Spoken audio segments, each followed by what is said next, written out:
Let's be real. Finding out you've been cheated on, it's one of the most gut-wrenching feelings a person can go through.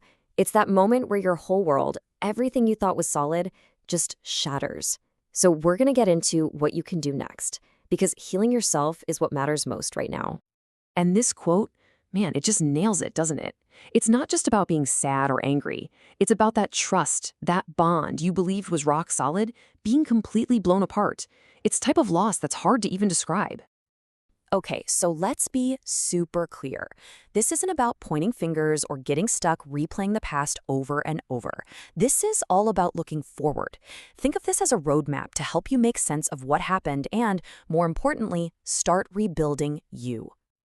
So, first things first, we have to really get our heads around the sheer scale of this. This isn't a small thing. For most people, it's a full-on crisis. It literally messes with your sense of reality. There's a reason we use words like devastated or shattered. Finding out about an affair is more than just a broken heart. It's a deep wound to your reality, to your trust in your partner, and honestly, to your trust in your own judgment. And that's why, and this is so important, a lot of guys go through symptoms that look exactly like PTSD. The thoughts you can't get out of your head, the images that flash back, not being able to sleep, you're not going crazy. That's your brain and your body having a totally normal reaction to a deeply traumatic event. And you know that trauma response we were just talking about? Well, it goes way deeper than just your thoughts. This level of stress has a real physical effect on your body, and understanding that is a huge part of healing. The fancy term for it is nervous system dysregulation, but here's what that really means. The shock is so intense that it's like a circuit breaker in your body gets tripped. So instead of calming down, you get stuck in a state of high alert, that constant fight or flight feeling. And just look at the fallout from this. It's not contained. That one event sends shockwaves into every corner of your life. Your work can suffer, your motivation can just disappear, and suddenly every fear and insecurity you've ever had is cranked up to a 10. You can even start to feel disconnected from your own body. Okay, deep breath. This next part, this could be the single most important mindset shift you make in this entire process. To really heal, you've got to understand the real why behind what happened and learn to separate their actions from your value. And there it is, the question that just echoes in your head, right? Was I not enough? It slices right to the heart of things. You start to think, maybe if I were just better looking, more successful, better in bed, maybe this wouldn't have happened. You make it about a flaw in you. But I need you to hear this, really hear it. This is the absolute truth you have to grab onto. Their choice to cheat was about them, not about your worth. It was their decision, their failure, their responsibility. 100%. This is a perfect way to picture it. Think of it like an iceberg. On the surface, you get all the excuses, right? I wasn't happy. I needed something new.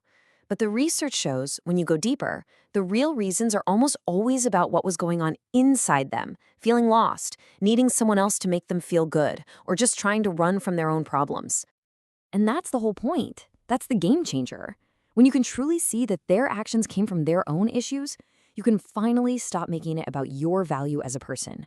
You can cut that cord. And that right there is when you start taking your power back. So once you've got that new perspective locked in, it's time to get practical. We need a blueprint for healing. And let's be clear, this has nothing to do with saving the relationship. This is about saving you. And it really comes down to 4 key steps, a real blueprint. Step 1 is acceptance, just seeing things as they are without letting it crush you. Step 2, regulate. That means actively working to calm your nervous system down.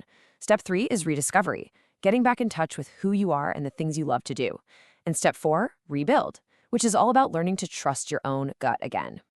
And just to hammer this home one more time, this whole thing, it's about you. The focus has to be on your emotions, your well-being, your mental health, period. Everything else can wait. Okay, last section. Let's talk about tools. Because trying to do this all on your own, that's playing on hard mode.